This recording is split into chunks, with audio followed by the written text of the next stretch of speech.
পাহাড়ের বৈশাখ বা এই চৈত্রের সংক্রান্তিটা কেমন করে হয় সেটা একটু জেনে আসি। পাহাড়ে ক্ষুদ্র নৃগোষ্ঠী সম্প্রদায়ের প্রধান সামাজিক উৎসব বিজু। সাংগ্রাই ও বৈশুর সূচনা হয়েছে নদীতে ফুল ভাসানোর মধ্য দিয়ে শুরু হয় এই উৎসব। ভোরে খাগড়াছড়ি জেলা সদরের চেঙ্গি নদীর পাড়ে জড়ো হন চাকমা সম্প্রদায়ের নারী পুরুষ। ঐতিহ্যবাহী সাজ পোশাকে বিভিন্ন বয়সী নারী পুরুষ সমবেত হন নদী উপকূলে। পানিতে ভাসান ফুল এবং এই সব বিষয়ে বিস্তারিত জানতে আমাদের সাথে যুক্ত হয়েছেন আমাদের সহকর্মী শাহরিয়ার ইউনুস। শাহরিয়ার, শুভ সকাল। এবং সেই সাথে বিজু উদযাপন চলছে, শুভেচ্ছা আপনার জন্য থাকলে একটু জানতে চাই সামগ্রিকভাবে পাহাড়ে এই উদযাপন কিভাবে হয়।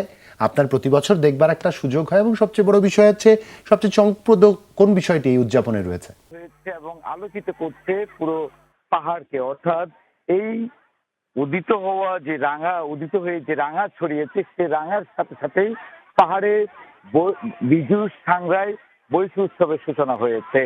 আমরা আপনাকে একটু দেখানোর চেষ্টা করছি। এটি খাগড়াছড়ি চেঙ্গি নদী। এই চেঙ্গি নদীর পাড়ে দীর্ঘ 1 কিলোমিটার একটি লাইন আমরা দেখতে পাচ্ছি যে এখানে চাকমা সম্প্রদায়ের বিভিন্ন বয়সী নারী পুরুষ তাদের ঐতিহ্যবাহী সাজ পোশাক নিয়ে বা হাতে বাহারি রঙের ফুল নিয়ে এই চেঙ্গি নদীর পাড়ে তারা জড়ো হয়েছেন এবং এই বাহারি রঙের ফুল গঙ্গা দেবীর উদ্দেশ্যে প্রার্থনা শেষে এই ফুল ভাসিয়ে দেওয়া হবে। অর্থাৎ এর মাধ্যম দিয়েই একদিকে যেমন পার্বত্য চট্টগ্রামে ক্ষুদ্র নৃগোষ্ঠী সম্প্রদায়ের প্রধান সামাজিক উৎসব বিজুর যেমন সূচনা হলো, তেমনি করে মারমা সম্প্রদায়ের সাংগ্রাই এবং ত্রিপুরা সম্প্রদায়ের বৈশু উৎসবের সূচনা হয়েছে। আর এই অনুষ্ঠান এই সূচনায় মূলত চাকমা সম্প্রদায়ের ফুল ভাসানোর মধ্য দিয়েই শুরু হয়। আর এর মধ্য দিয়েই পুরো পাহাড় উৎসবের রঙে যেমন মেতে উঠে, তেমনি করে আমরা দেখতে পারি যে নৃগোষ্ঠীর সম্প্রদায়ের বিভিন্ন মানুষজন তাদের যে উৎসবের যে বর্ণাঢ্যতা, যে আয়োজন, সেটি পাহাড়ের অলিতে গলিতে পাড়া মহল্লায় ছড়িয়ে পড়ে এবং এর মধ্য দিয়ে আমরা একদিকে যেমন উৎসবের রং দেখতে পাই, তো একই সাথে নৃগোষ্ঠী সম্প্রদায়ে তাদের যে ঐতিহ্যবাহী বিভিন্ন খেলাধুলা, সাজ পোশাক এবং তাদের যে খাবার দাবার সব কিছুই কিন্তু এই উৎসবের মাধ্যমেই তারা আয়োজন করে থাকে এবং এই উৎসবের মাধ্যমেই তাদের সব কিছুই ফুটিয়ে তোলা হয়। একই সাথে তাদের আরেকটি বিষয় হচ্ছে, সেটি হচ্ছে সামাজিক উৎসবটি পারিবারিক মিলন মেলায়, সামাজিক মিলন মেলায় পরিণত হয়।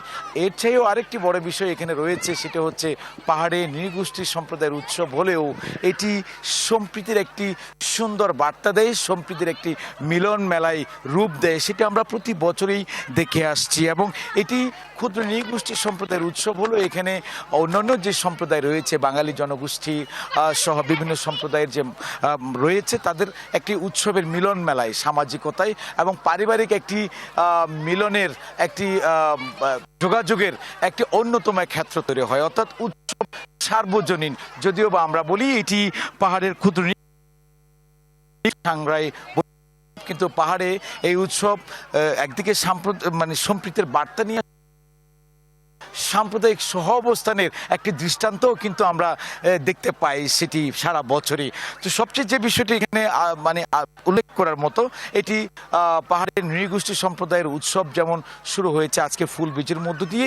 এইখানে চেঙ্গি নদীর পাড়ে ফুল ভাসানোর পরে তারা এখান থেকে নারী পুরুষ জড়ো হয়ে এখানে স্নান করবে, স্নান করে বাড়িতে যাবেন, বাসা বাড়ি পরিষ্কার করবেন, ফুল দিয়ে সাজাবেন, অতিথি আপ্যায়নের জন্য প্রস্তুতি নেবেন এবং এই অতিথি আপ্যায়নের মাধ্যমে তাদের কিন্তু বেশ একটি হৃদ্যতা, একটি সম্পর্ক যে কত বন্ধন দৃঢ় হতে পারে সেটা আমরা দেখতে পাই। বিভিন্ন নৃগোষ্ঠীর সম্প্রদায়ের পাড়া মহল্লায় এখানে বিভিন্ন বাঙালিরা সহ বিভিন্ন জনগোষ্ঠীর মানুষজন তাদের বাসা বাড়িতে যায়, খাবার দাবার করে।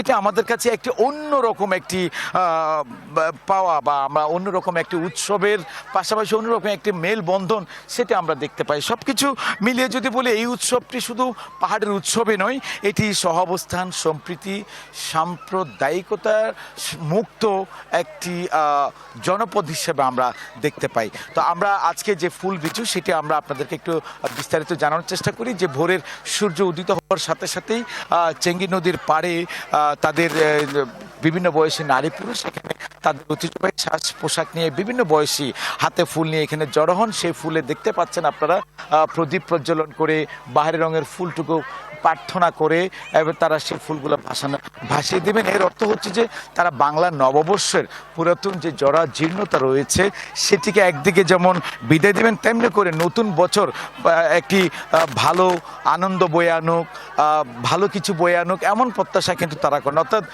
বছরের এই উৎসবটুকু একেবারেই ধরতে পারে আমরা বর্ষবরণ উৎসব, মানে বছরের চৈত্রের শেষ দুদিন আগে এবং বছরের প্রথম দিনের আগে এই উৎসবটি তারা করে থাকেন। এর মাধ্যমেই 3 দিন ব্যাপী আয়োজন চলবে।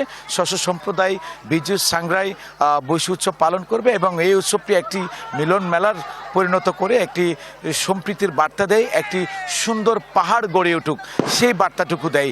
সেটি আমরা বরাবরই দেখি। এবছর আরেকটু অনাড়ম্বর পরিবেশ আমরা দেখতে পাচ্ছি।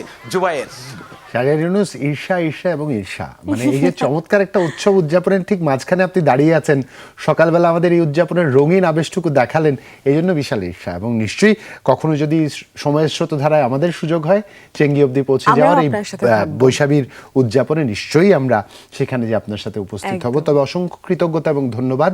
আমাদের অতি প্রাচীন এই উদযাপন এবং সবচেয়ে বড় বিষয় হচ্ছে পাহাড়ের সবচেয়ে রঙিন এই উদযাপনের সঙ্গী এই সাত সকালবেলা আমাদের করেছেন